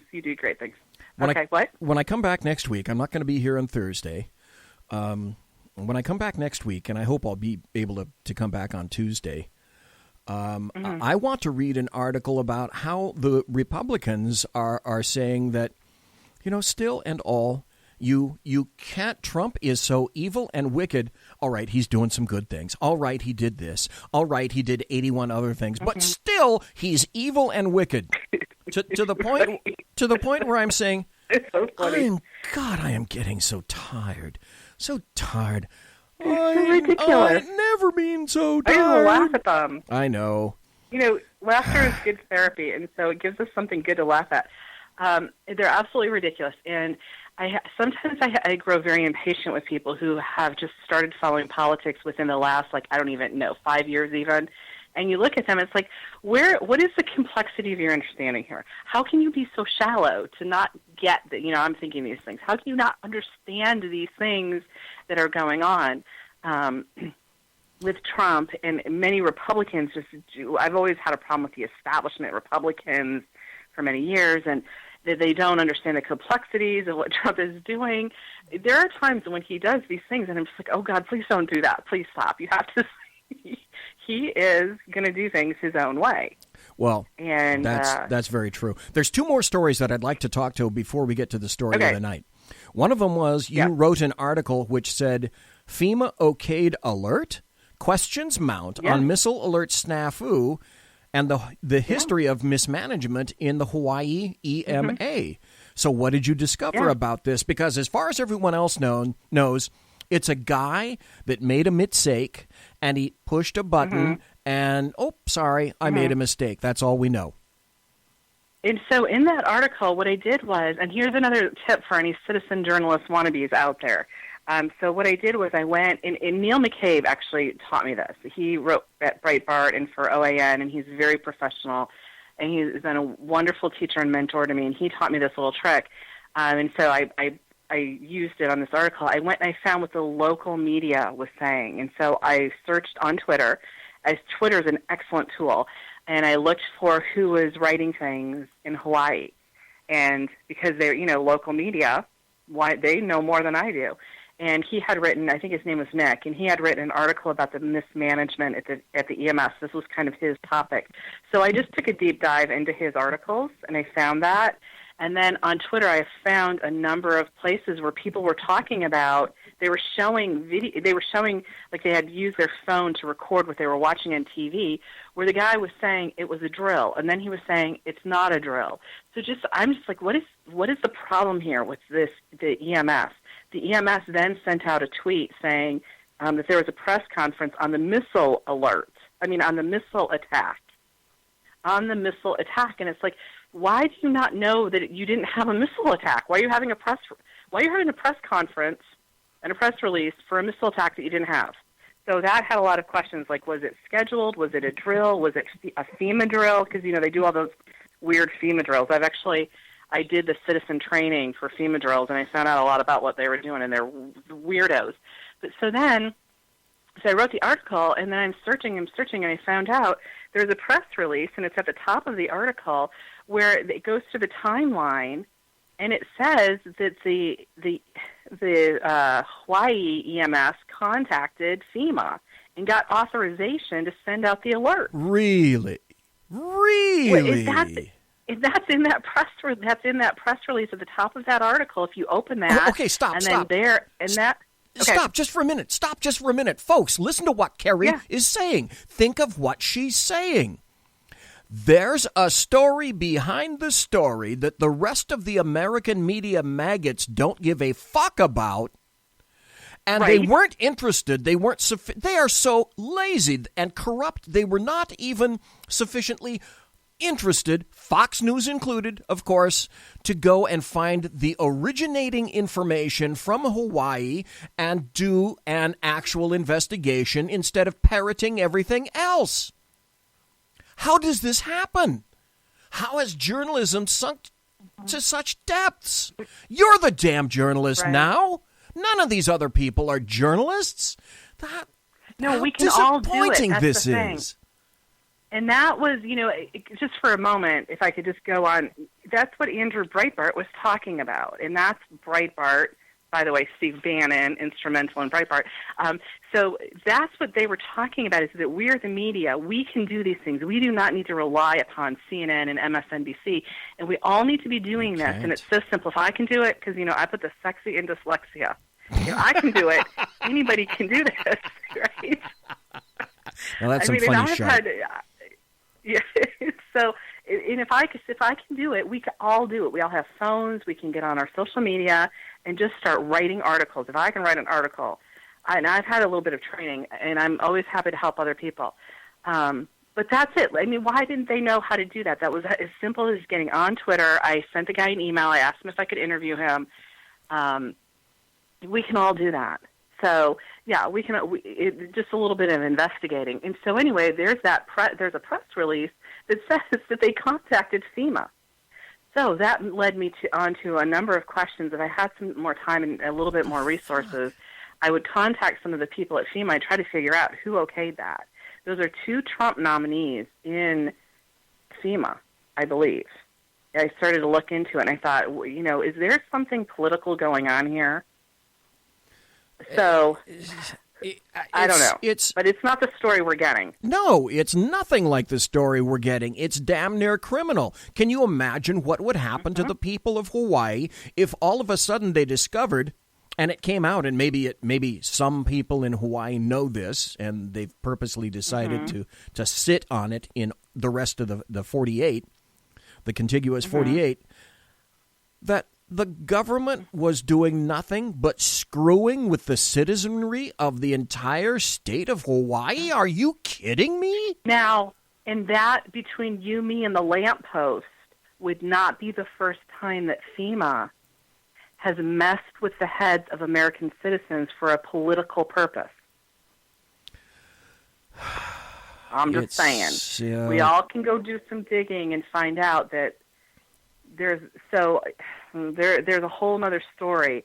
And I don't know if I'm going to follow that one anymore because there's so much to do. Yeah, there's exactly so much other stuff. You have another article that I was originally planning to talk about with regard to Twitter and Project Veritas, and I don't really think we even have time for that. We got about 10 more minutes left before I'm going to have to clear out for the outro. And, I'll tell you what. If you can kind of encapsulate in the next 2 minutes what was going on with Twitter and privacy and James O'Keefe. Okay, and so James O'Keefe is a genius. He is the Knight of Liberty, I call him. He's a brave guy. He's a brave guy. He's a smart guy. And again, he was mentored by Andrew Breitbart. We hear the same names over and over, the same people who are concerned with liberty and the issues that we're still concerned about. And so he has Project Veritas. He did some undercover videos. He did a series of 3 of them. 2 of them came out last week. The first one was on Twitter basically saying we'll hand over anything we can on Trump to bust him. The second one was on shadow banning, which you and I have talked about a number of times, that they do downgrade and shadow ban people who are rednecks, shitty people. They said, by the way, there's a whole other thing with the shitty people, which came out last week. They called us shitty people, and then the next thing you know, there's this shitstorm. But anyway, so they do shadow ban us. They do marginalize us. They are censoring us. The third video that Project Veritas came out with is showing that that they will go into our private emails, into our direct messages, and that they're selling that information. They're mocking us. There's a guy there who says all of the pictures that people send to each other back and forth are on my server. I might give them to your wife someday. Just laughing, ha, ha, ha. And so what he's exposed is this massive censorship, abuse of trust. And there's a couple of antitrust lawsuits that have started. One of them is Milo Yiannopoulos, I think, and Roger Stone together. I believe that's an antitrust. There is one that is First Amendment speech. That's Chuck Johnson, I think. And so there's a number of lawsuits against Twitter for what they have been doing. And so what they're trying to do is get Jack Dorsey to step down. And in my article, I think on the long article I wrote on O'Keefe, it talks about how Jack already had to step down from Disney. That was last week. And so there's a number of places where Project Veritas has forced change in policy, forced changes in companies. He's the one who got Acorn. He and his team, they shut Acorn down. And so now here's the question, what's going to happen to Twitter? But the question you and I talked about a while ago was shadow banning. And you said there are these weird things going on. Do you think I'm shadow banned? And I said yes, because it sounds like, right, you weren't getting messages. So we now know we're not crazy. We, meaning Trump supporters, conservatives, are not crazy when we say my account is not acting right. There's a good chance that you could have. Let me suggest this to you as well, that perhaps some people haven't considered. I don't know if you have, but I definitely have, considering my background. You have to be 13 years old to get on Twitter. What do 13-year-olds do? They sext back and forth. What is Twitter then? Twitter is nothing more than a digital pimp. And because they said Twitter individuals go in and look at your private messages and all your sects, all your videos, all your photographs, and they have a team of humans that go and look through this. And for a fact that they have to have seen there's another good lawsuit against images taken from underage kids regarding child abuse. If you don't think that, you don't think that doesn't come through, you'd be sadly mistaken. And if you don't think they're watching they're watching it because they admitted it. They admitted it. So they admitted it. So he busted them on a number of things. And if you go, he's got a book that's coming out, American Bravado. I think it came out the other day, where he talks about all the different cases. I don't think it has this Twitter thing. But if you go to his timeline on Twitter, he talks about it. All the videos are there. He's a great guy to follow. He's just a smart guy. Yeah, definitely. And nice. And he's all about citizen journalism, so he tries to encourage other people to do some of the things that he does, not the undercover stuff so much. I did a little bit of that last year. It was actually a year ago in D.C. That's not anything that people want to do if they're not prepared for how psycho the left is. So psycho. Oh, my God, I even scared my own self. I scared my own self, and I had to come home from D.C. at the inauguration. I went to the inauguration, did some undercover stuff, and came home, and I'm like, I'm scared. I scared my own self, and I know these people. They were scary. Okay, so, 7 minutes left. Okay. You're not going to escape unscathed. Although I know you throw better punches than I do, but I wrote an article entirely on this, and it asked one question. I did to read it. One question. That's all I asked. All right. What the hell happened to Steve Bannon? Oh, I did read that. Okay, no, I did read that. Okay, so did you watch what happened today, as a matter of fact? Listen, first of all, I have to say, I am Steve Bannon's fangirl. I've met him a couple of times. And that's why I'm asking. You got it, because I don't know how you I don't want anyone to think that I know him very well or anything. I just have admired his work for a long time, and I have met him a couple of times. I just like him. So, but I don't know anything on the inside. I'm not trying to misrepresent myself here. So, what happened today? He went from a bomb-throwing conservative to a guy that just made me say, what the hell, dude? What were you thinking when you decided you were going to talk in front of this guy? And he wrote the book. Wait a minute. Hold on. Do you know for sure that he said those things to that author? Well, let me go down. Wait a minute. Let me go down here. Because why are we supposed to believe that the book is a bunch of bunk, except for the things that Steve Bannon said, which are absolutely true? That doesn't make any sense to me. Okay. In August, Bannon said, the Trump presidency that we fought for and won is over. In private, Bannon told people he was disillusioned with Trump's shambolic governing style, which I thought you and I liked, and I thought Bannon did. Trump, in turn, sees Bannon as a self-promoter. The president views Steve as a guy who works for him. And there were some other things that he said. The few conversations, Steve and the president. Well, okay, then where is it that Steve Bannon has come out and said, proclaiming at the top of his lungs, everything that I said in that book is unmitigated bullshit? Because he hasn't. Hasn't. Isn't this interesting? Wait a minute. But wait, hold on. He went in front of Mueller today. This better be good. Yes, I know. Yep. Mueller sent him in there as like, oh, you're going to turn on the president, right? Because you're mad at him, right? So look what he said. So you don't have to worry about me doing a sting like I did on Papadopoulos and like I did on Flynn and like I did on everybody else, like I did on Martha Stewart. I'm not going to sting you. You just come on in here and you're going to tell us everything, right? And Republicans and Democrats were united in anger against Bannon. When he got there, he goes, I'm not talking to you. I'm not saying anything. So if he was going to turn on the president, he had the perfect opportunity to today, and he didn't. And then the White House told him, we don't want you to say anything. And he said, I'm not saying anything. Executive privilege. And now there's a fight. You can't have executive privilege. You're a citizen. And Trey Gowdy got on television. He said, you cannot compel him to say anything.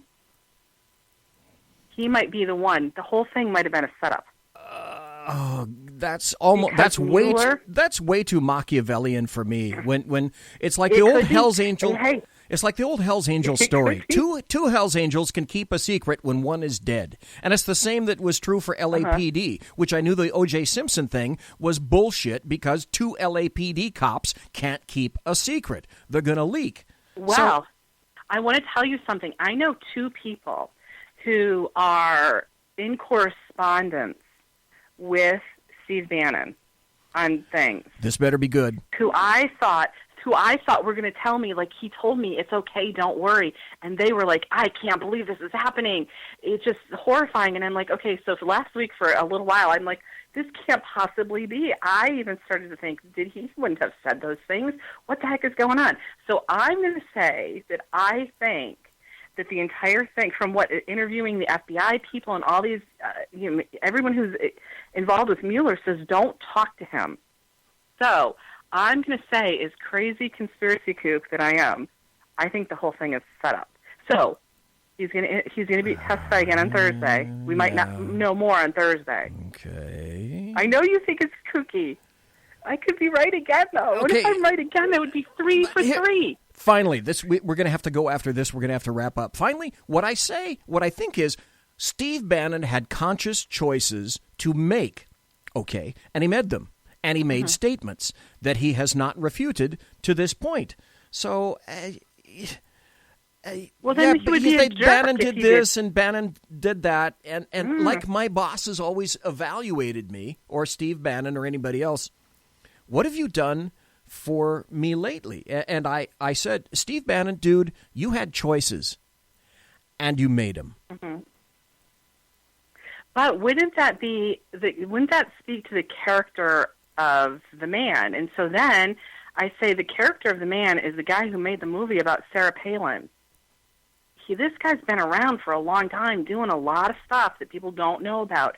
He was instrumental at Breitbart. He was, Andrew Breitbart was awesome, but it was Steve Bannon who is the one who really got that thing moving along. Does that sound like the character? I mean, he's been out there slugging away for a long time. He's going to say all of those things. To me, just knowing that side of it makes me think, I think I believe in the hoax more. Here's what I want you to do. You have a bit of homework, Kari Baxter Donovan. When we wrap up in the show, you're going to have to give it about 20 minutes for YouTube to upload it, Facebook, whatnot. During this segment with you, when we're talking about Steve Bannon, I want you to go quick like a bunny to the visual portion, either on Facebook or YouTube, either one, and look at my face while I'm speaking to you. That's all I have to say. I think you might have to buy me a whiskey later sometime. And you're going to have to make up to me that you made a face at me. Now, you can't do that. Folks, we've been talking to Kari Baxter Donovan, the East Coast political goddess. It's time to wrap up. So, Kari, I got to have you back because there's going to be so much stuff going on. We didn't touch. I love talking to you. We didn't touch just a small molecule of all the crap that's going on in D.C. Much less the stuff that is soon to be uncovered. And folks... Oh, my gosh, it's going to be crazy. Oh, you bet it is. I'm thinking of you, and I'm praying for you in all seriousness, and you're going to be back, and it's going to be better than ever. But I know you have something going on, and I just want you to know that I am thinking of you and praying for you. I've had cancer a bunch of times, beaten it every time. I have melanoma. And you're going to kick its butt. I'm going in for surgery on Thursday. So I'm hoping to be back by next Tuesday. I'm just waiting to see. My back looks like the topographic map of a moon, to be honest. So anyway, that's the way it is. Kari Baxter Donovan, thank you ever so kindly for being on the air with us tonight. You have a great night. Thank you so much. And, you too. I really appreciate it. Okay, we'll see you later. That was it. Folks, we're going to have to go. This, if nothing else, was an interesting show, was it not? Monsieur has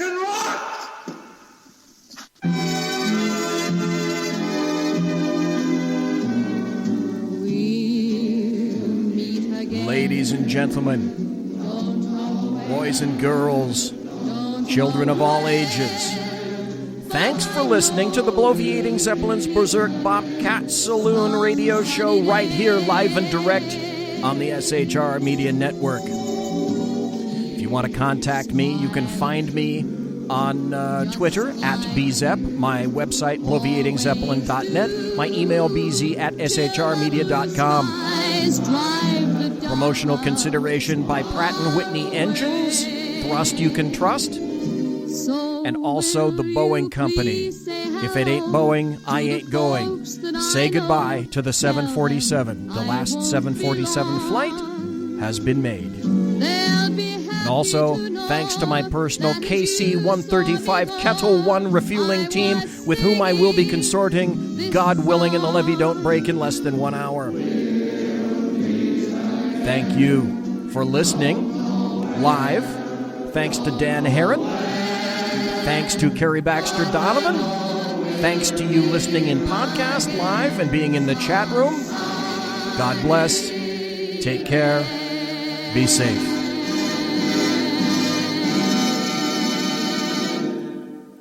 Everybody quiet down now and get some sleep. Good night, everybody. Good night, Mama. Good night, Ben. Good night, everyone. Good night, Mama. Good night, Daddy. Good night, children. Good night, Daddy. Good night, Elizabeth. Good night, John Boy. Good night, Jim Bob. Good night, Jim Bob. Good night, Jim Bob. What's going on? I was asleep. What's everybody doing? Good night. Good night, Jim Bob. Go to sleep.